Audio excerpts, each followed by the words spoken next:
नमस्ते. Hello. हा नमस्ते. धाराशिव बोलते मी, उस्मानाबाद. हा बोला की. हा. आपले ते औषधं संपलेत. गोळ्या जरा कमी चालल्या हो. 2 महिन्याच्या नव्हत्याच, त्या कमीच पडल्या. 2 महिन्याच्या कुठं 1 महिन्याच्या असतात. 1 महिन्याच्या दिलत्या का तुम्ही? 1च महिन्याच्या असतात की गोळ्या, 60 गोळ्या असतात. हा, ते मला म्हणले 2 महिन्याच्या आहेत. बरोबर आहे, मग 1 महिना गेल्या. हा. बरं, आता पत्ता सांगते मी. त्या पत्त्यावर मलम, गोळ्या आणि 2 साबण पाठवायचे. बरं ठीक आहे. तुम्हाला उस्मानाबाद मध्येच आहे का? हा, उस्मानाबाद. हो. ठीक आहे ठीक आहे चालतंय. पत्ता सांगू? नाही, व्हॉट्सअपला द्यायचा. बरं, मला मग ह्या व्हॉट्सअप नंबरवर हाय टाका तेवढं.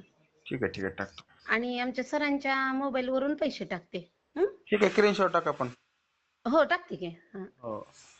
चालेल. तुमचे पाय चांगले राहिले का नाही?